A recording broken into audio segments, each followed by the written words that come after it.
Hello everyone, today we are going to start a new unit, magnetic effect of current and magnetism.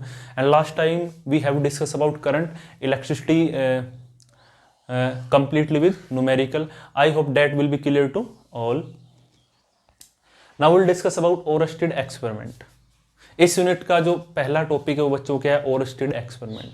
इसको पढ़ने से पहले कुछ important बातें इसके बारे में क्या क्या है वो आपको मैं पहले बता देता हूँ. देखो, इलेक्ट्रिसिटी और मैग्नेटिज्म का हमें काफ़ी सालों पहले ही पता लग गया था कि ये अलग अलग चीज़ है, इलेक्ट्रिसिटी और मैग्नेटिज्म. लेकिन ये आपस में इंटर रिलेटेड है, ये हमें नहीं पता था. आपस में इंटर रिलेटेड कौन कौन, इलेक्ट्रिसिटी एंड मैग्नेटिज्म आपस में इंटर रिलेटेड है. तो ये हमें कब पता लगा, हंस क्रिश्चियन ओरस्टेड नेम का एक साइंटिस्ट था, उसने एक एक्सपेरिमेंट परफॉर्म किया बच्चों. तो वहाँ से हमें पता लगा कि इलेक्ट्रिसिटी एंड मैग्नेटिज्म आपस में क्या है, इंटर रिलेटेड है. तो वहाँ से इलेक्ट्रिसिटी एंड मैग्नेटिज्म का यूनिफिकेशन स्टार्ट हो गया. ओके, तो देखो उसने क्या किया. ये एक्सपेरिमेंट आप खुद भी परफॉर्म कर सकते हो लैब के अंदर. सिंपल एक्सपेरिमेंट, कुछ भी नहीं है, ज़्यादा हेडेक लेने की जरूरत नहीं है, इजीली समझ में आए. उसने एक वायर लिया, उस वायर को बैटरी से उसने कनेक्ट किया. जब उसने उसको बैटरी से कनेक्ट किया तो उस वायर के अंदर करंट का फ्लो स्टार्ट हो गया. ठीक है, फिर उसने क्या किया, ये देखो मैंने ये बना रखा डायग्राम, तो इसके हेल्प से इसको समझते हैं. देखो ये वायर अपने पास ए बी वायर है, ये बैटरी है, ये पॉजिटिव ये नेगेटिव, तो आपको पता है. और ये मैंने यूज किया रियोस्टेट, या वीकेंड से हम इसको बोल सकते हैं वेरिएबल रजिस्टर. यानी हम यहाँ से रजिस्टेंस की वैल्यू को इंक्रीज या डिक्रीज कर सकते हैं, या फिर मैं और अच्छे से कहूँ तो हम करंट की वैल्यू को कांस्टेंट कर सकते हैं using this system rheostat. Okay, तो ये वेरिएबल रजिस्टर है, ये बैटरी है. तो यहाँ से देखो ये नेगेटिव ये पॉजिटिव, तो आपको पता है पॉजिटिव से करंट स्टार्ट होगा. की मान लो स्टार्टिंग में ओपन थी, मैंने इसको क्लोज कर दिया. ठीक है, तो करंट का फ्लो ऐसे स्टार्ट हो गया. उसने क्या किया, एक वायर लिया. ठीक है, ये वायर हो गया, इसके बिलो सेम एक्सिस, यानी वायर के एक्सिस और ये जो हमने प्लेस किए कंपास निडल, इसके एक्सिस, दोनों के एक्सिस सेम एक्सिस के अलोंग दोनों को प्लेस कर दिया. आप ये मान लो यहाँ पे कंपास निडल रख दी और ये वायर है इसके नीचे जस्ट बिलो. ठीक है, तो उसने यहाँ से, तो उसने देखा कि कंपास निडल के अंदर क्या आता है, डिफ्लेक्शन आता है. यानी कंपास निडल हमारी, ठीक है, डिफ्लेक्शन सोफ करती है. देखो अगर आपने कंपास निडल नहीं देख रखी तो ऐसे ही होती है compass needle. Okay, it will looks like, ठीक है, कंपास निडल ऐसी होती है. ये जो इसका जो पोर्शन है, रेड पोर्शन जो इंडिकेट करता है नॉर्थ पोल को, ब्लैक किसको करता है, साउथ पोल को. तो उसने एक वायर लिया, ऐसे सपोज कर लो, और उसके पास है ना क्लोजली, ज़्यादा दूर नहीं, ठीक है, कंपास निडल को प्लेस कर दिया. तो उसने देखा कि ये निडल है ना कंपास निडल, इसके अंदर क्या मिलती है, डिफ्लेक्शन मिलती है. क्या मिलती है, डिफ्लेक्शन. ये देखो, ये मैंने कंपास निडल की ओरिजिनल पोजीशन सोफ की है बच्चों. ये डॉटेड से जो मैंने सोफ की है ना, डॉटेड लाइन से, देखो ये दिख रही है ना, ऐसे डॉटेड से, ऐसे डॉटेड से, ये इसकी ओरिजिनल पोजीशन थी जब वायर के अंदर करंट का फ्लो नहीं हुआ था. लेकिन जैसे ही वायर के अंदर करंट का फ्लो हुआ तो ये मान लो एन पोल है, नॉर्थ पोल है कंपास निडल का, ये साउथ पोल है, तो ये निडल इस साइड क्या हो गई, डिफ्लेक्ट हो गया, एन पोल इसका इस साइड. ठीक है, ओके. फिर उसने क्या किया, बैटरी के कनेक्शन उल्टे कर दे, रिवर्स कर दे कनेक्शन. देखो यहाँ पे पॉजिटिव या नेगेटिव है, या नेगेटिव या पॉजिटिव. तो अब करंट का फ्लो कहाँ से स्टार्ट होगा बच्चों, यहाँ से स्टार्ट होगा ना, यहाँ ऐसे जाएगा, ए टू बी जाएगा करंट, और इसमें किधर जा रहा, बी टू ए जा रहा था. तो फिर इसने देखा, ये उसकी ओरिजिनल पोजीशन थी कंपास निडल की. फिर उसने देखा कि एन पोल इस साइड हो गया डिफ्लेक्ट.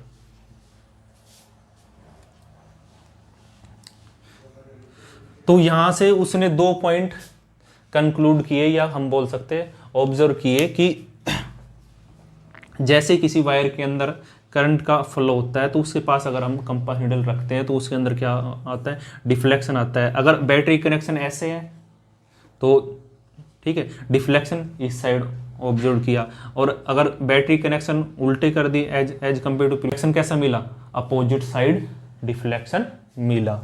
ठीक है, तो इसका मतलब आपको पता है कि compass act like a magnet, magnet की तरह काम करती है. मैग्नेट है, एक मैग्नेट को एक दूसरा मैग्नेट बच्चों क्या कर सकता है, डिफ्लेक्ट कर सकता है। एक मैग्नेट को एक दूसरा मैग्नेट क्या कर सकता है, डिफ्लेक्ट कर सकता है। अगर आपको देखो ये कोई मैग्नेट है, सपोज करो, मैं ऐसे ही समझाने की कोशिश कर रहा हूँ, नॉर्थ साउथ है और ये साउथ, ये नॉर्थ और ये साउथ है। अगर इन दोनों को मैं पास लेके आऊँगा तो साउथ और नॉर्थ पोल ये सभी ने पढ़ रखा है, बेसिक चीज़ है ये। तो ये दोनों क्या करेंगे, अट्रैक्ट करेंगे। यानी यहाँ पे डिफ्लेक्शन जो आया वो दो मैग्नेट्स आपस में क्या कर सकते हैं, एक दूसरे पे फोर्स लगा सकते हैं। और फोर्स या क्या बोल दो, डिफ्लेक्शन बोल दो, इसका मतलब सेम ही है। यानी इस पे क्या लगी, फोर्स लगी। तो यानी कि एक मैग्नेटिक फील्ड तो कंपास निडल का है, ये मैग्नेट है, मैग्नेट के चारों तरफ मैग्नेटिक फील्ड होता है। एक और मैग्नेटिक फील्ड यहाँ पे बना है क्रिएट, और वो किस कारण बना है, इस वायर के अंदर करंट जो फ्लो हो रहा है इसके कारण वायर के चारों तरफ एक मैग्नेटिक फील्ड क्रिएट हो गया। और एक कंपास निडल के मैग्नेटिक फील्ड ने और जो वायर के कारण जो मैग्नेटिक फील्ड बना, उन दोनों फील्ड के अंदर क्या हुई, इंटरेक्शन। इससे इसके अंदर क्या हुआ, कंपास निडल के अंदर क्या है, डिफ्लेक्शन। यानी दो मैग्नेटिक फील्ड बन गए तो उनके बीच इंटरेक्शन हुई और इस कारण इसके अंदर क्या है, डिफ्लेक्शन। ओके, ठीक है, समझ में आ रहा है। तो एक चीज उसने ये और नोटिस की कि अगर वो करंट की स्ट्रेंथ को इंक्रीज करता है, यानी करंट का मैग्नीट्यूड इंक्रीज करता है वायर के अंदर, तो इस कंपास निडल के अंदर डिफ्लेक्शन भी ज़्यादा मिलती है, यानी अपनी पोजीशन से ज़्यादा डिफ्लेक्ट होगी। अभी कम हो रही है, ज़्यादा हो रही है, ठीक है। और अगर करंट की वैल्यू को कम करता है तो कम डिफ्लेक्शन होगी अपनी पोजीशन से। तो उसने 3 पॉइंट यहाँ से कंक्लूड किए। तो यानी कि उसने एक चीज़ यहाँ से ऑब्जर्व की, सिंपल सी बताता हूँ। अगर कोई करंट कैरिंग वायर है, उसके अंदर करंट फ्लो हो रहा है तो उसके चारों तरफ मैग्नेटिक फील्ड क्रिएट हो जाता है। यानी कि वायर था, इसमें करंट फ्लो हो रहा था, तो यहाँ पे किसका कंसेप्ट आ गया, इलेक्ट्रिसिटी का आ गया। और इसके चारों तरफ क्या और बन गया, मैग्नेटिक फील्ड बन गया। यानी क्या हो गया, इलेक्ट्रिसिटी एंड मैग्नेटिज्म।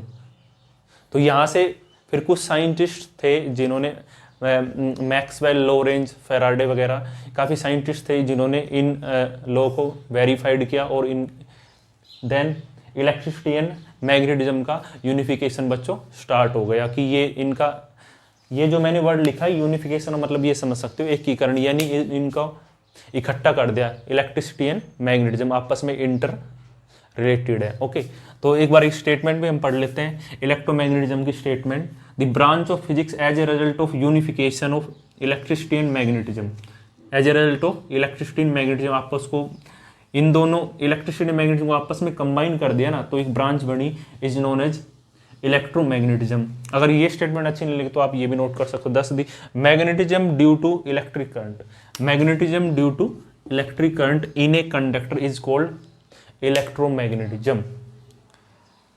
मैग्नेटिज्म का क्रिएट होना किसी कंडक्टर के अंदर due to electric current is known as electromagnetism. अब आपको पता है कि चार्ज जब हमारा रेस्ट में होता है, चार्ज किस में होता है, रेस्ट में होता है, तो क्या क्रिएट करता है, electric field only, electric field. ये हमने पढ़ा था, ठीक है, फर्स्ट यूनिट के अंदर पढ़ा था इलेक्ट्रोस्टैट के अंदर।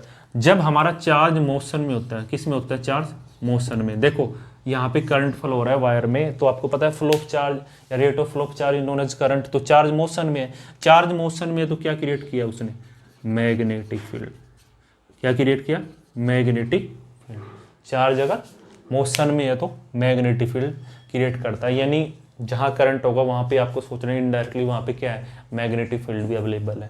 खुद से सोचना है अगर आपको कोई नहीं पता है, ठीक है। तो ये कुछ पॉइंट उसने ऑब्जर्व किए थे। अब इस निडल के अंदर, ठीक है, किस डायरेक्शन के अंदर वो आएगी, डिफ्लेक्शन आएगी। इसके लिए 2 रूल अपने पास, एम्पियर स्विमिंग रूल या बोल दो snow rule. Now will discuss conclusion of Oersted experiment.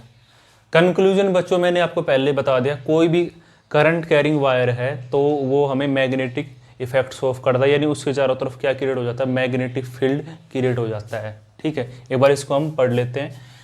Conclusion of Oersted experiment, electric current in a conductor produce magnetic effect in the space around the conductor.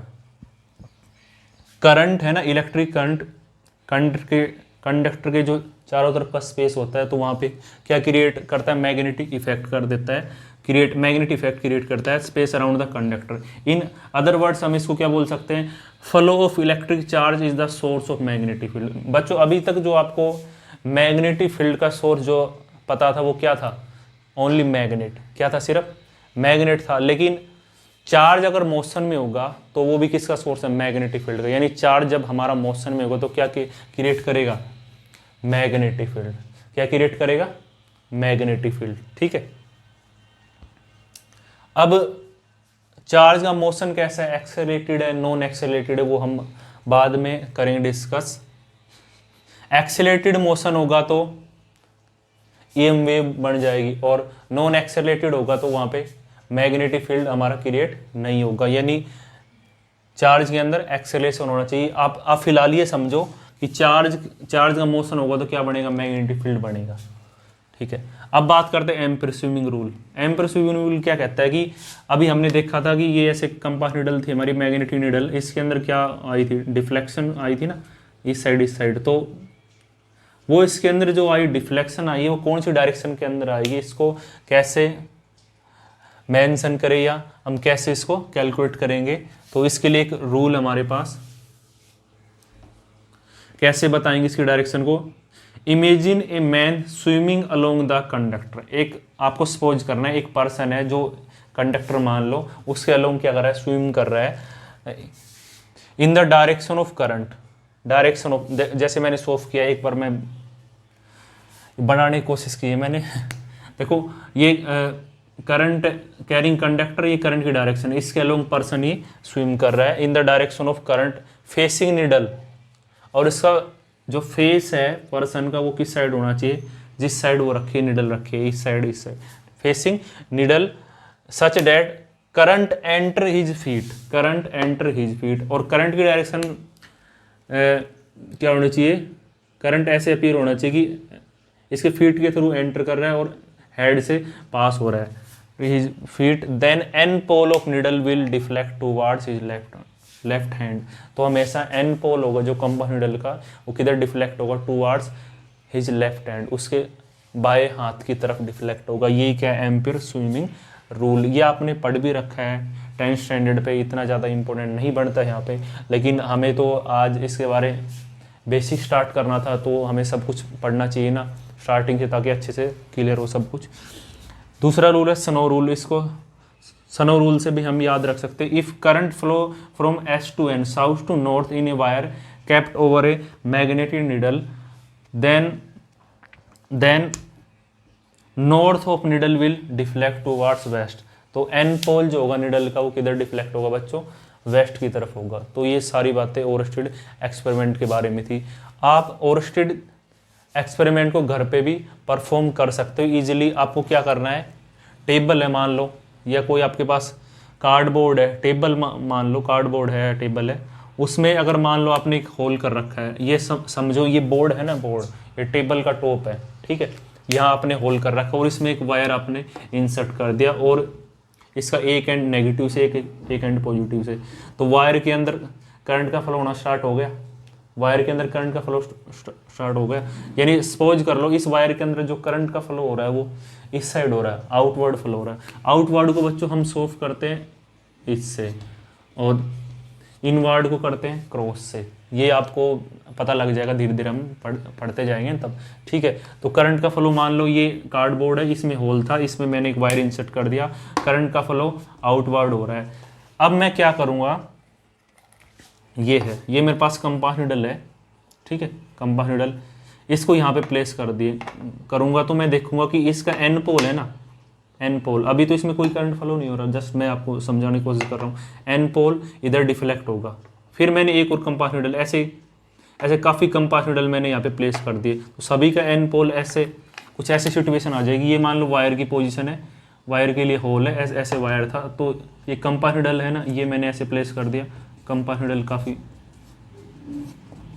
तो इसका जो N pole है ना वो ऐसे डिफ्लेक्शन सोल्व कर देगा। तो इन सभी को मैं अगर कंबाइन कर दूंगा तो यहाँ पे क्या मिल जाएगा मेरे को, एक सर्कल ट्रेस हो जाएगा। क्या ट्रेस हो जाएगा, सर्कल। ठीक है, ये जो सर्कल, ये सर्कल जो बना है बच्चों, किसको सोफ कर रहा है, ये सोफ कर रहा है मैग्नेटिक फील्ड लाइंस को।